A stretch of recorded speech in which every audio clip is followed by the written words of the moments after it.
Boa noite, igreja. Salve os irmãos com a paz do Senhor. Para mim é uma alegria muito grande ter a oportunidade de estar trazendo a palavra de Deus para os irmãos, a palavra que Deus colocou no meu coração, que eu gostaria de compartilhar com os irmãos nessa noite. Aos irmãos que nos visitam, sejam bem-vindos em nome de Jesus. Voltem sempre, a casa vai estar sempre aberta para recebê-los. Para os irmãos que nos assistem também pela internet, uma boa noite, que Deus abençoe vocês. Irmãos, hoje eu quero falar sobre tricotomia. Tricotomia que alguns teólogos ditam como dicotomia, mas que na verdade, biblicamente falando, nós seres humanos somos pessoas que somos formados por corpo, alma e espírito. Todos nós somos compostos por essas três fases da vida: corpo, alma e espírito. E hoje eu quero compartilhar com vocês a ação de Deus na tricotomia do ser humano.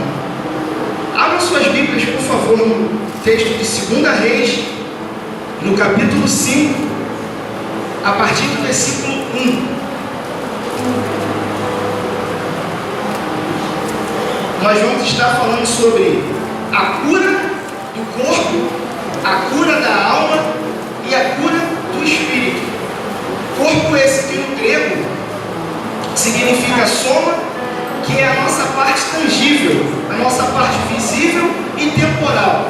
Parte essa que se separa no momento da nossa morte física.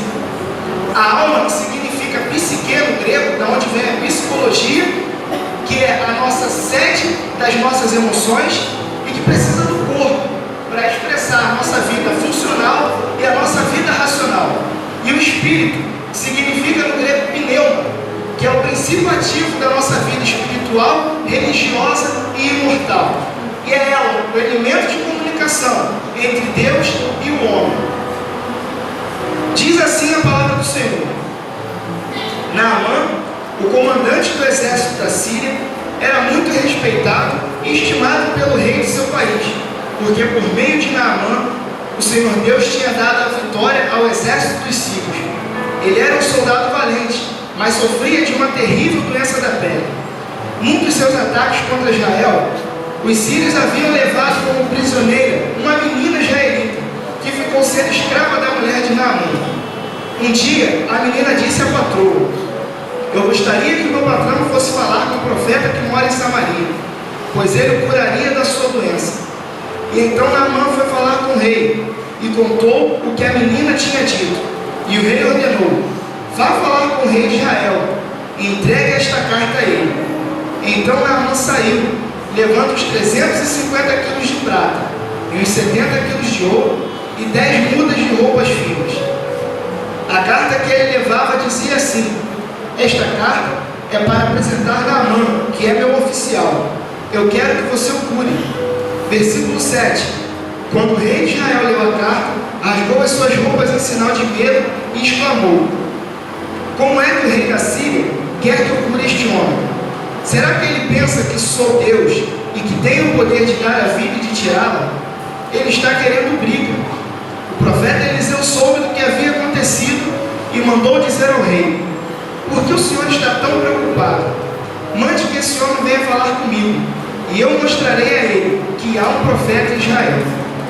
Então Naamã foi com seus cavalos e carros e parou na porta da casa de Eliseu. Eliseu mandou que o empregado saísse e dissesse a ele que fosse se lavar 7 vezes no rio Jordão, pois assim ficaria completamente curado da sua doença. Mas Naamã ficou muito zangado e disse: eu pensava que pelo menos o profeta ia sair e falar comigo, e que oraria ao Senhor seu Deus, e que passaria a mão sobre o lugar doente e me curaria. Além disso, por acaso, os rios Abana e Farpar, em Damasco, não são melhores do que qualquer rio da terra de Israel? Será que eu não poderia me lavar neles e ficar curado? E foi embora muito bravo. Então os seus empregados foram até o lugar onde ele estava e disseram: se o profeta mandasse o Senhor fazer alguma coisa difícil, por acaso o Senhor não faria? Por que é que o Senhor não pode se lavar, como ele disse, e ficar curado? Então Naamã desceu até o rio Jordão e mergulhou 7 vezes, como Eliseu tinha dito, e ficou completamente curado. A sua carne ficou firme e sadia, como a de uma criança. Depois ele voltou com todos os seus homens até o lugar onde Eliseu estava e disse: agora eu sei que no mundo inteiro não existe nenhum Deus, a não ser o Deus de Israel. Feche seus olhos. Amado Deus, nós queremos te agradecer, ó Pai, por esta palavra essa que o Senhor colocou no meu coração e que eu creio, Pai, que irá de encontro ao coração de cada ouvinte neste lugar. Deus, que o Senhor venha nos usar neste momento para a expressão da Tua palavra, que eu diminua e o Senhor cresça cada dia mais, não só na minha vida, mas como na vida dos meus irmãos. Que pessoas, ó Pai, que entraram aqui a fim de ouvir aquilo que o Senhor tem a dizer, possa receber de Ti, Senhor, tudo aquilo que elas necessitam. Usa-me, Pai, mais uma vez eu te peço, venha nos usar neste momento. É o que eu te oro e te agradeço em nome de Jesus. Amém. Irmãos, essa é a história de Naamã. Naamã, que no hebraico significa agradabilidade.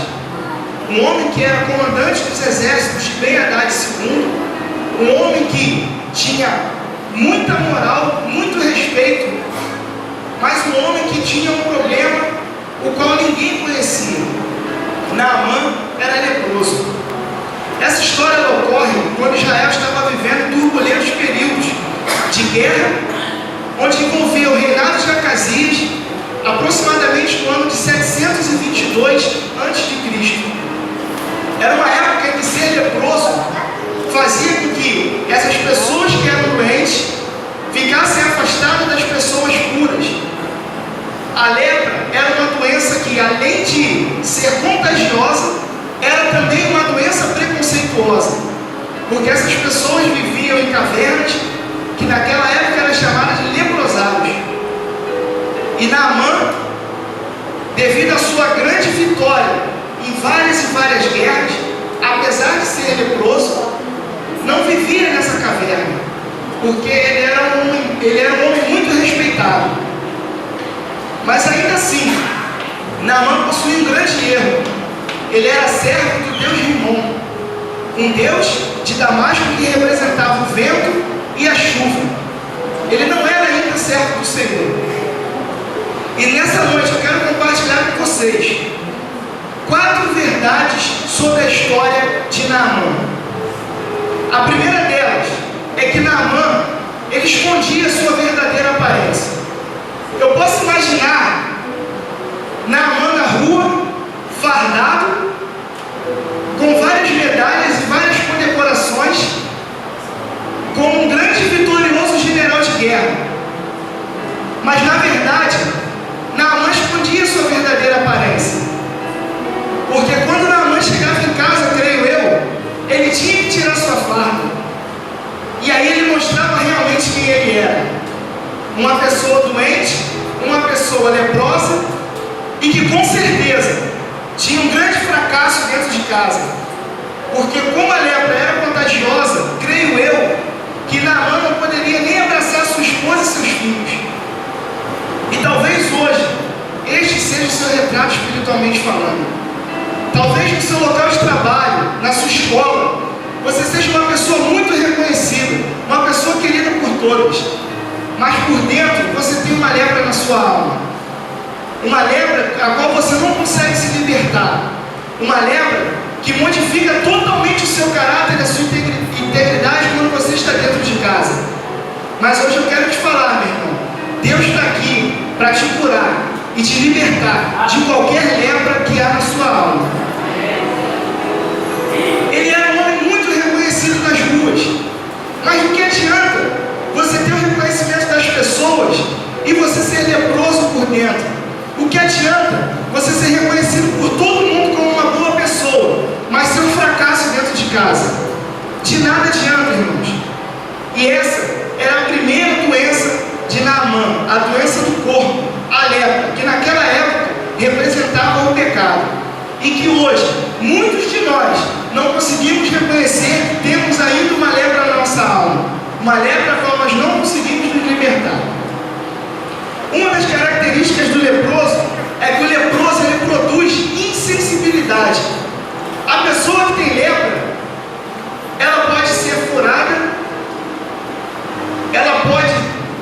receber um líquido quente, uma água fervendo, por exemplo, ela pode martelar o seu dedo e ainda assim ela não vai sentir nada. Assim somos nós, quando não reconhecemos que temos pecado. O pecado passa a ser algo natural e normal na nossa vida. E essa insensibilidade faz com que nós não venhamos a ouvir a voz de Deus. Essa insensibilidade faz com que nós não venhamos a ouvir a voz do Espírito Santo. O pecado na vida daquele que está longe de Deus faz isso, irmãos. Faz com que nós venhamos a ser insensíveis. E infelizmente, muitas pessoas hoje, tanto crentes como não crentes, não têm dado ouvido à voz de Deus. O segundo ponto é que Naamã tinha grandes equívocos. Naamã pensava que ele podia comprar as bênçãos de Deus. Diz no versículo 5 que ele leva 350 quilos de prata, 70 quilos de ouro e 10 roupas de mudas finas. Amados, não há dinheiro no mundo que possa comprar as bênçãos de Deus. Você pode ser um dizimista fiel, você pode ser um ofertante fiel, você pode dar valores altíssimos, mas não é isso que Deus se importa. O que Deus quer é teu coração. O que Deus quer é a tua vida. E infelizmente hoje, muitas pessoas têm buscado a teologia da prosperidade, têm feito barganha com Deus. Esquecem que Deus sonda o nosso coração e que Deus ama aquele que dá com alegria. Não adianta, amados. Você pode dar R$1.000 e o irmãozinho do lado dá R$1 e ele ser mais próspero do que você. Porque a prosperidade não se trata somente de bens materiais. A prosperidade trata-se do bem-estar. E não há dinheiro no mundo que pague a sua salvação e aquilo que Deus pode fazer na tua vida. O dinheiro, o prestígio e a fama não podem, de forma alguma, comprar as bênçãos de Deus. Pelo contrário, Jesus, ele usa uma linguagem financeira para nos mostrar o quebrantamento do nosso coração e da nossa alma. Jesus chama as pessoas de pobres de espírito. E enquanto você não for pobre de espírito e reconhecer que você tem uma lepra, jamais Deus vai poder agir na tua vida. Então que você possa hoje reconhecer a sua pobreza espiritual, para que Deus venha tratar do teu coração. O segundo equívoco de Naamã é que Naamã pensou que Deus iria se submeter à influência de poderosos. Naamã, ele era cego espiritualmente. Ele achando que, envolvendo reis, pessoas de grande porte, Deus iria curá-lo. Ele tentou resolver questões por meio da diplomacia. Amados, você pode se considerar grande, e talvez você possa não ser nada para Deus se você não fizer a vontade dele. Assim como você pode ser pobre e ter muito valor para Deus. Muitas das vezes nós achamos que nós somos importantes, achamos que porque temos um alto cargo na igreja, um alto cargo no nosso trabalho, nós podemos nos beneficiar disso para alcançar as bênçãos do Senhor. Mas saiba de uma coisa: Deus age no momento que Ele quer, no dia que Ele quer e na hora que Ele quer, independente da sua posição social. Se hoje Deus quiser, Ele vai te curar. Você vai sair daqui transformado se for da vontade de Deus. Independente do que você é, independente do seu trabalho, independente do seu cargo eclesiástico, não adianta. Nada é no nosso tempo. Tudo é no tempo de Deus. Amém? O terceiro ponto é que Naamã pensou que as glórias humanas poderiam colocá-lo numa condição privilegiada. Eu posso imaginar Naamã aguardando uma recepção calorosa de Eliseu, com tapete vermelho, uma guarda de honra. Quem aqui já foi militar? ou é militar? Pouca gente. Acredito eu que quem é militar, ou quem já foi, quando veio um comandante, um oficial general visitar o quartel, tem que fazer uma faxina tremenda para poder receber o camarada. E eu fico imaginando a mente de Naamã, achando que ia ter uma recepção calorosa, pessoas o aguardando, o profeta Eliseu o recebendo e o curando da sua lepra. Só que Naamã não foi nem recebido pelo profeta Eliseu. Eliseu manda que o seu servo, o seu mensageiro, vá e mande Naamã mergulhar no rio, que naquela época era totalmente sujo, um rio consideravelmente sujo. E nós vemos aí a doença de Naamã na parte da alma. Naamã era orgulhoso e era soberbo, porque ele não recebeu aquilo que ele esperava. Ele se achou importante e achou que deveria ter um tratamento especial. O maior problema de Naamã, na verdade, era o seu orgulho ferido. E eu quero dizer para você nessa noite: nós não podemos, de forma alguma, exigir posição no reino de Deus. Você tem que estar aonde Deus determina que você esteja. Não adianta nós acharmos que por tudo que nós fazemos temos que ter uma condição privilegiada. Ouça a voz de Deus e deixa Ele agir na tua vida da maneira que Ele desejar. Para nós só basta obedecer, irmãos. Não adianta nós tentarmos inventar um plano B, como o Jorginho falou, para alcançar aquilo que Deus quer fazer na nossa vida. O terceiro ponto é que Naamã tinha um grande testemunho dentro da sua casa. Nessa batalha da Síria e Israel, onde Naamã ganhou, ele fez com que pessoas se tornassem seus escravos. E um desses escravos foi a menina que ele levou para sua casa. A Bíblia não diz a idade dela, não diz o nome dela. Mas uma coisa eu posso dizer para você: o herói dessa história não é Naamã. O herói dessa história é a menina que testemunhou e apresentou a Deus a Naamã. Uma menina que, com todos os motivos do mundo, ela poderia desejar tudo de ruim para Naamã. Ela poderia falar para ele: olha, bem feito por causa da sua lepra. Tomara que a sua carne caia a cada dia, porque você destruiu o meu povo. A Bíblia não diz, irmãos, mas quem sabe o próprio Naamã não cravou uma espada nos pés dela. E ela tinha todo o direito de sentir tudo de ruim, todo sentimento ruim por aquele homem. Mas não. Ela diz para ele: olha, vai até Israel, que lá tem um homem de Deus que vai te curar. Vai até lá, que você vai ver que lá tem profeta. Que o homem que fez isso na minha vida, porque eu poderia ter muita raiva de você hoje,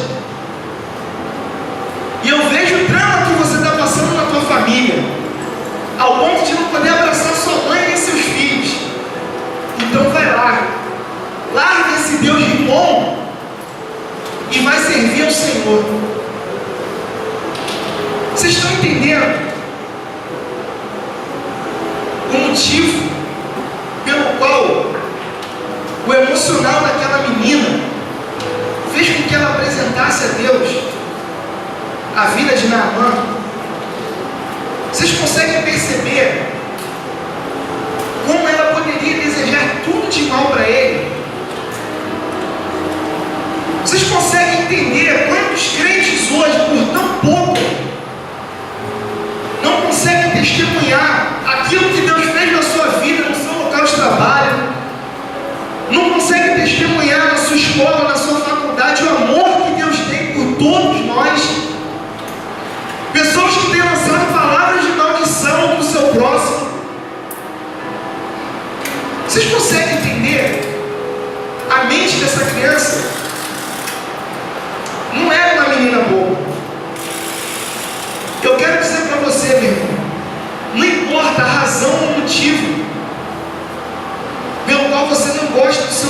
trabalho, ou a sua escola, ou a sua casa. Deus mandou Jesus como um grande testemunho vivo para transformar vidas. E o Senhor fez a parte dele. Mas sabe quem é a melhor opção de Deus hoje no universo? É você, é você, é você, é você.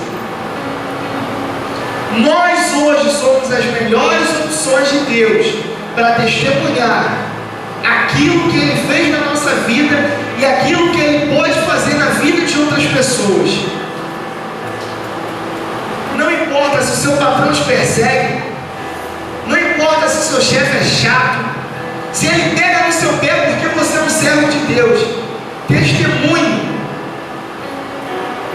Mostre para ele aquilo que Deus fez na tua vida, independente do que ele fala de você, independente do serviço que ele dá na sua mão para você fazer, mesmo que seja proposital. Faça com alegria e demonstre a ele que você é servo do Senhor. O quarto ponto é que Naamã experimentou um grande milagre na tricotomia humana. Naamã queria ser curado da lepra em seu corpo, mas ele nem imaginava que essa lepra também estava na sua alma e no seu espírito. A lepra não estava somente na pele de Naamã, não estava somente na área exterior do ser humano. A lepra também estava na área interior de Naamã. E Naamã conseguiu experimentar essa ação de Deus, porque Naamã era doente do corpo por causa da sua lepra, e ele voltou curado. Naamã era doente da alma, porque ele era uma pessoa orgulhosa, e Naamã voltou humilde. Naamã era doente do espírito, porque ele era idólatra, e Naamã voltou servindo ao Deus Todo-Poderoso. E a idolatria, irmãos, não é somente adorar a outros deuses como imagens de escultura, como nós vemos e ouvimos sempre. A idolatria é tudo aquilo que você coloca na frente de Deus. Pode ser o dinheiro, pode ser os prazeres da carne. A idolatria não trata somente de imagens. E eu te pergunto nessa noite, quem você tem idolatrado? Você tem idolatrado ao Senhor? Ou você tem colocado outras coisas na frente de Deus? Qual tem sido a prioridade na tua vida? Para concluir, eu quero dizer para você, irmão, que nós temos que nos despir do nosso orgulho para que nós sejamos tratados por Deus.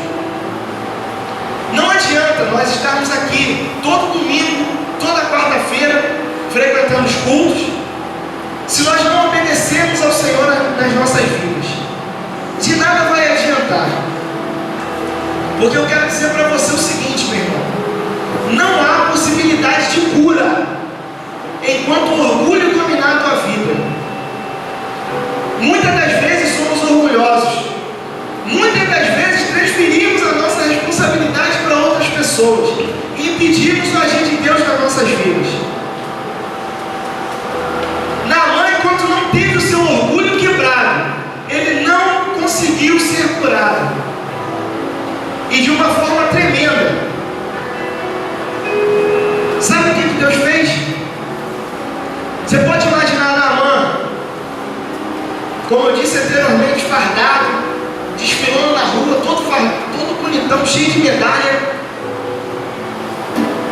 E aí o servo dele fala: Senhor, o profeta não te pediu nada difícil, vai lá e mergulha. E eu acredito que esse até poderia saber que Naamã era leproso, mas imagine os outros, que eram seus servos, que eram seus subordinados, que não sabiam, e se deparam com aquela imagem: Naamã nu, com o corpo cheio de ferida, possivelmente com vergonha, porque ali eles estavam muito subordinados de Naamã, vendo, caramba, ele é leproso. Ele andava muito bonito na rua. E hoje a gente está vendo quem ele é. Eu posso imaginar como Deus tratou da vida de Naamã por causa da sua soberba. Eu quero dizer para você que ninguém, absolutamente ninguém, pode ser curado sem antes reconhecer que tem uma lepra na sua alma. Se você não entregar verdadeiramente a sua vida ao Senhor e reconhecer que você é falho, que você é pecador, não há possibilidade de Deus agir na tua vida. O segundo ponto da nossa conclusão é que a obediência ao Senhor, ela deve estar acima das nossas sugestões. Naamã, quando é ordenado a mergulhar no Rio Jordão, ele sugere rios mais limpos. E rios que eram da onde ele tinha vindo, de Damasco. Mas Naamã estava em Israel. E ele menosprezou o rio de Israel, porque ele era sujo. E eu quero dizer para você, cumpra aquilo que Deus determina. Não venha de forma alguma sugerir ao Senhor, Senhor, eu quero desse jeito. Não, é o que Deus manda, meu amado. Muitas das vezes Deus permite que nós venhamos a passar adversidades para que sejamos tratados por Ele. E muitas dessas adversidades nós atribuímos ao diabo. E a gente esquece que é um plano de Deus para a nossa vida. As dificuldades são estímulos para aqueles que sabem lutar. Nós não devemos de forma alguma desistir do nosso propósito. Eu lembro que certa vez eu fui numa aula de aconselhamento cristão com o pastor Marcos. E o professor, um grande homem de Deus, o pastor Alcione, ele contou uma ilustração muito interessante, que dizia que num domingo à noite, uma igreja lotada, num momento de louvor e adoração, aquela atmosfera maravilhosa, e do lado de fora Satanás, sentado na calçada, chorando muito. E aí passa um anjo e fala, olha, por que você está chorando? E Satanás fala, olha, eu não aguento mais, anjo. Tudo que acontece com esse povo aí dentro, eles botam a culpa em mim. Esse povo, eles não conseguem admitir que eles são falhos. Esse povo é orgulhoso, anjo. E eu não aguento mais levar a culpa de tudo que eles estão fazendo. Amados, nem tudo é espiritual. Nem tudo é obra do diabo. Deus muitas das vezes dificulta as coisas na nossa vida para que o nosso orgulho seja quebrantado. E para terminar, eu quero dizer para você que os pensamentos de Deus não são como os nossos pensamentos.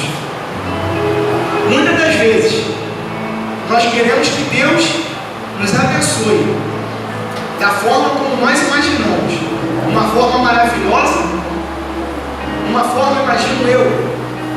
Vamos trazer o problema de Naamã para hoje.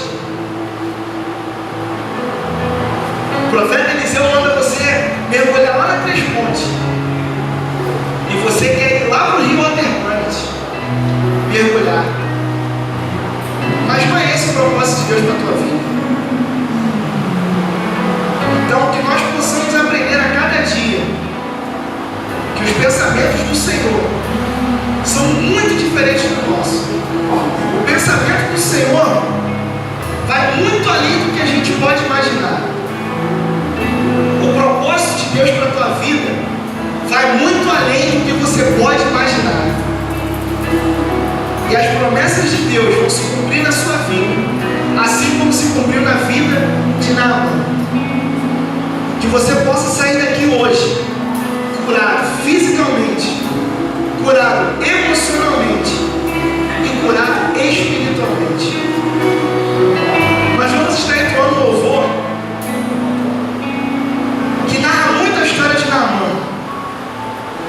Um louvor que diz que mesmo sem nós entendermos, nós temos que confiar no Senhor, porque Ele tem o melhor para nós e Ele vai cuidar de nós.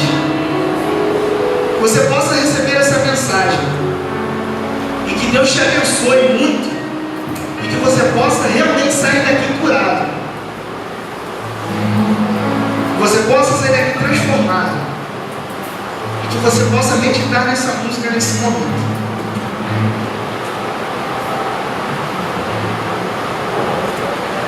Mesmo sem entender, mesmo sem entender, eu confio em Ti. Mesmo sem entender, eu sei que é o melhor para mim. Mesmo sem entender, Deus, mesmo que eu não consiga entender e queira tudo do meu jeito, eu até choro e às vezes até chego a dizer: por que é que tem que ser tão difícil pra mim? Parece que é difícil só pra mim. Eu sei, seus pensamentos são mais altos que os meus. O teu caminho é melhor do que o meu. Tua visão vai além do que eu vejo. O Senhor sabe exatamente o que é melhor pra mim. Mesmo que eu não entenda o seu caminho, eu confio. E Deus, porque sou tão pequenino assim, vou ficar quietinho aqui no seu colo, esperando o tempo certo de tudo, porque eu sei que vais cuidar de mim e o seu melhor está por vir. Eu sei que é o melhor pra mim, mesmo sem entender, mesmo sem entender, mesmo sem entender, eu confio em Ti. Mesmo sem entender, eu sei que é o melhor pra mim. Mesmo sem entender, Deus, mesmo que eu não consiga entender e queira tudo do meu jeito, eu até choro e às vezes até chego a dizer: por que é que tem que ser tão difícil pra mim? Parece que é difícil só pra mim. Eu sei, seus pensamentos são mais altos que os meus. O teu caminho é melhor do que o meu. Tua visão vai além do que eu vejo. O Senhor sabe exatamente o que é melhor pra mim. Mesmo que eu não entenda o seu caminho, eu confio. Você pode parar?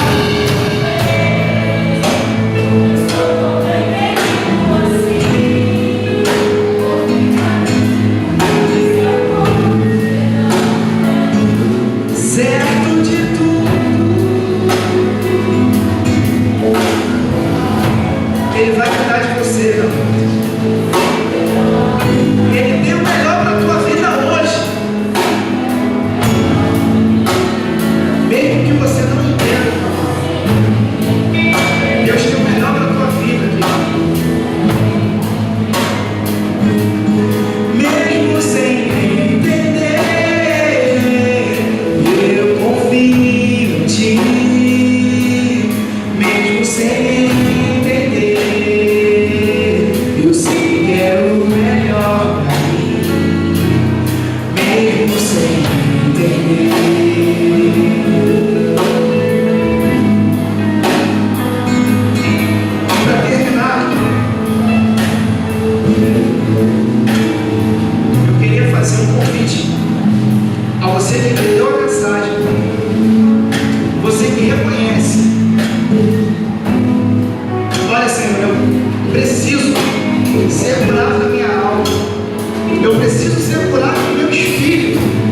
Eu preciso ser curado fisicamente. Eu quero convidar você que ainda não entregou a sua vida para Jesus. Hoje, você pode ter essa grande oportunidade. E quem sabe hoje mesmo, Deus já possa agir na tua vida, seja fisicamente, seja emocionalmente, ou seja espiritualmente. Alguém entre nós que hoje quer entregar sua vida para Jesus,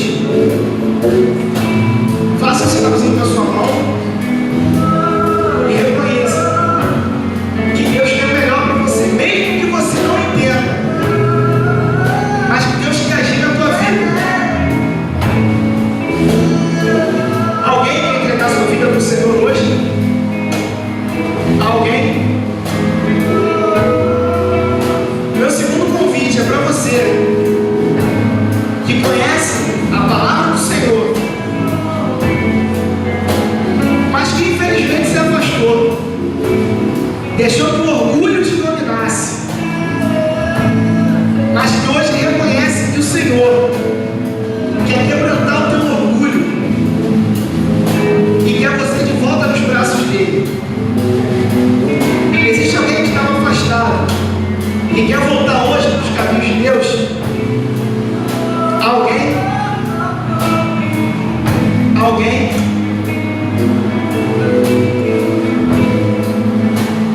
Desde já eu quero agradecer a oportunidade pela palavra.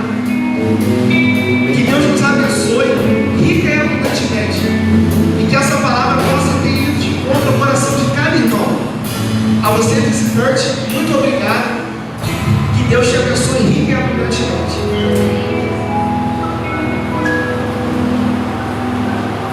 Tiago, Deus te abençoe e te guarde. Que Deus possa estar abençoando a sua igreja. Um bom instante de domingo, porque ainda não é meia-noite. Uma boa semana para cada um na presença do Senhor. Que Deus possa estar abençoando a cada família. Que nós possamos no próximo domingo estarmos todos aqui, os que estão de férias, que estiverem retornando também. Uma semana agradável. Nós estaremos na porta recepcionando os irmãos, mas antes eu quero convidar o nosso vice-presidente, o Glaucio. Ele estará fazendo a oração terminal para nos despedir. Glaucio fica melhor. Também sou como na mão. Deixar a farda. Vamos orar então. Amado Deus, eterno Pai, Deus Todo-Poderoso, nós te agradecemos pela tua bênção sobre esta casa, esta noite de bênção. Te louvamos pela palavra que foi entregue, ó Pai, aos nossos corações. Reconhecemos, ó Pai, que por muitas vezes, e até esse último momento, temos agido, ó Pai, como não. Ó Pai, que o Espírito Santo possa estar tocando o fundo da nossa alma, do nosso ser, do nosso intelecto, do nosso corpo. Não permitindo, ó Pai, que os nossos orgulhos, Deus, a nossa vontade própria, ó Pai, nos afaste da tua presença. Mas, ó Deus, que nós possamos deixar tudo de lado, Deus, e mergulhar, Deus, no teu Espírito Santo, na tua vontade, ó Pai, naquilo que é de melhor para as nossas vidas. Que possamos, ó Pai, mergulhar, até sair dali limpo, Pai, mas totalmente lavado por ti, Senhor. Se tu, nosso Deus, ó Pai, preencha-nos com tua vontade. Toma as nossas famílias, toma os nossos sonhos, os nossos desejos em tuas mãos. Toma, Senhor Deus, os louvores, os instrumentistas, ó Pai, os levitas desta casa, o pregador desta noite, tudo aquilo, ó Pai, que envolveu pessoas aqui, ó Pai, para prestar esse culto a Ti, até mesmo os ouvintes, ó Pai, os nossos irmãos e irmãs. Toma-nos em tuas mãos e que este culto seja bem aceito diante do teu altar. E que a graça do nosso Senhor Deus Todo-Poderoso, as bênçãos e as doces consolações do Espírito Santo possam nos acompanhar, Senhor Deus, não somente hoje, mas todos os dias da nossa vida. Em nome de Jesus. Amém.